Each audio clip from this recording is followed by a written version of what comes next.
Hello fellow homesteaders. Today we're going to be making some clip-it boards.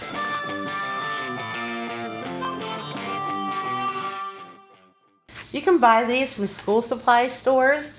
They do sell them maybe at Amazon, even Oriental Trader. They're a little less expensive, but you're still going to pay at least $10 for one, up to $29.99. If you want to make them yourselves, it's simple, it's easy, and it's nearly free. As you can see, I have several out here that have been worked upon, and they were just plain cardboard until the 2- and 3-year-old wanted to decorate their own. And that's the kind of grandma I am. I'm well past the it has to look perfect and polished stage. I could have put some artwork on here, and you surely can. And I've done that before, but they want to decorate their own, and they took ownership of it. They were so proud of their work, and now that's their board. And they were very excited to do it. Let's start off first with how you make them. It is super simple. This one's a little whopper jaw here when the kids help cut their own board. But all you need to do is take some cardboard. I like to use the flaps off of a cardboard box because they're the perfect size. Little hands can hold them. And even if they're more like 3 to 4 to 5, even these bigger pieces they can hold easily and manipulate. You want to make sure that the kids can turn them around. They aren't too big or heavy for them to manipulate, because they will be clipping their little doodads on here, the little clothespins, in the right spot. Now this one, it's a little larger, and this is for a head-to-head or competitive board. On boards like these, you can have 2 children working at once. If you have children about the same age, they can have it this way, and they can be racing to see who can clip all the alphabet clothespins on here most accurately the quickest. Or they can turn it this way, and they can do it with numbers 1 to 10. You could also do a big board like this and do all the way around to 100. A big board like this would be good if you're doing math problems. The center is empty and open. So some folks do like to decorate those. You could take some cute little felt you printed out or purchased and put them on the board. You could take a decorative piece. I have these out for another project, but they work great for this too.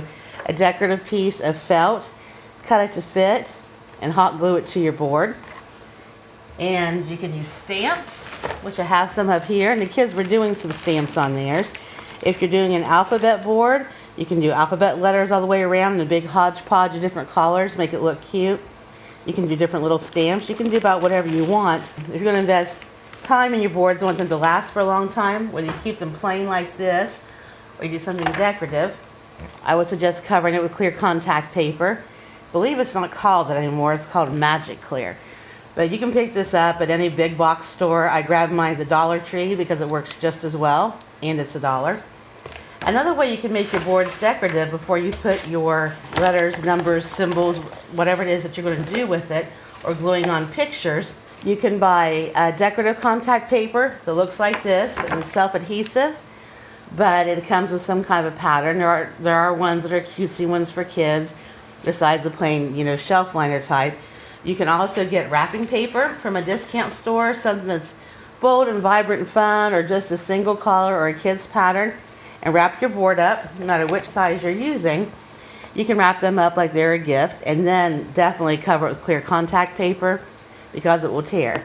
The one thing I caution against, and this one kind of doesn't hold true to what I'm saying, is don't make it so busy and distracting that the kids' attention will be focused away from the task, or that writing the numbers, letters, what have you, on the board will blend in too much with the pattern and make it confusing. But all you do when you make these is cut off a piece of cardboard. Sometimes they don't come off clean. This one I made the mistake of using scissors on, my big heavy duty scissors, and it just wasn't getting it done. And I should have known better. They were just handy from working on a sewing project last night. It's best to use a utility knife or some other type of a knife. This square one here came off of a pizza box. These just came off of a packing box. But you can use paper plates if you're in a pinch and just want to try one out and see if the kids like it or decide how you're going to design it. I would recommend a sturdy, thick paper plate and not the flimsy ones. You can use index cards, and if you have a little laminating machine, my daughter bought one for homeschooling, and it's small. It only does papers about this big, but you could run your Cut a piece of cardstock paper in half, run it through there. You could run index cards through there, and that would make it very durable. Then you couldn't do anything on top of it, so whatever decorative you wanted to do, you'd have to do it first. But making these is just as simple as that. The decorating can be fun. I encourage you to let the children be involved in it, unless it's a surprise.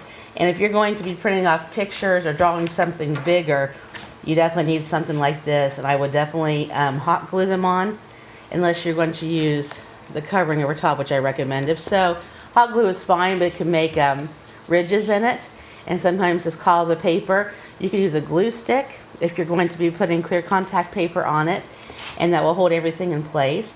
But the sky really is the limit. I gave probably 15 to 20 different ideas that you could do for children of varying ages. The one thing I would caution against is when you're doing something like this for a pattern, where I've just done different variations of collars and different little symbols. I would have your clothespins laid out right next to your board and do one and one. Whatever you're doing here, do it there. It's too easy to forget and leave one out. Sometimes that's going to leave the child baffled, and I would imagine a young child will be doing this type of an activity. And so you want to make sure you don't forget or have a mistake on your first go. And these, I put the kids' names on there. And if I lay these out for when they're coming over in the morning to do something, I can lay out a board. Actually, I have their names on several. And I can lay them out on the board, and they know which board is there, which activity they're supposed to be working on. They come in and do it independently. And here are the letters. I just did them in black, nice, simple, plain, and basic. And then on the back of them, I did the lowercase letters. So you can have them match either way. When they're first learning their letters, they can clip the A off and put it directly on the A on the board. As they get more advanced, you can hand it to them the other way or tell them you're switching to lowercase.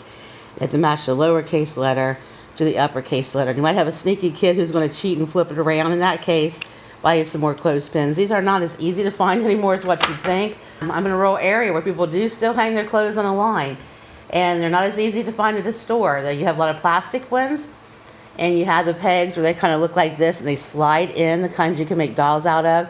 But I found them at Dollar Tree, and they're $1 a piece for a package of 2, 4, 6, 8, 9. Must be a package of 18, odd number. But I went ahead and bought a dozen packages, so I had plenty to make the games with. So you probably have a box laying around your house, so that part's free. You have children, surely you have markers. Paint pens work really well. They're a little bit more vibrant, and I think I may have used up all of my paint pens. I don't have one in here to show you the difference, but a paint pen can look a little bit more vibrant. The paint pens is kind of like you're using a spray paint can. The paint pen markers, I know they came at Dollar Tree now, and I was surprised. They're maybe $5 to $7 for a pack of basic primary colors, but you need to push it down on a piece of scrap first to get it going, because it will make a big blob, and the blob will just spread out. So you want to get an old paper plate or something else out and go ahead and get it going, get the blob out, right with a little bit. You want to go very lightly if you're dealing with paint pens, especially on cardboard. It will soak it up and spread. So you have to practice a few times first if you're wanting to use those. You can just get them out, and it may take the kids a minute, 2 minutes. You can time it. You want to do math problems on here and time them. You want to practice simple patterns. This is the one I made for a granddaughter who recently turned 2. She decorated herself, and she's been working on it. And you can do front and back of boards. They're different if you want to conserve space. They're lightweight and easy. Get you a plastic tub, make it for your clip-it supplies, put all these in it.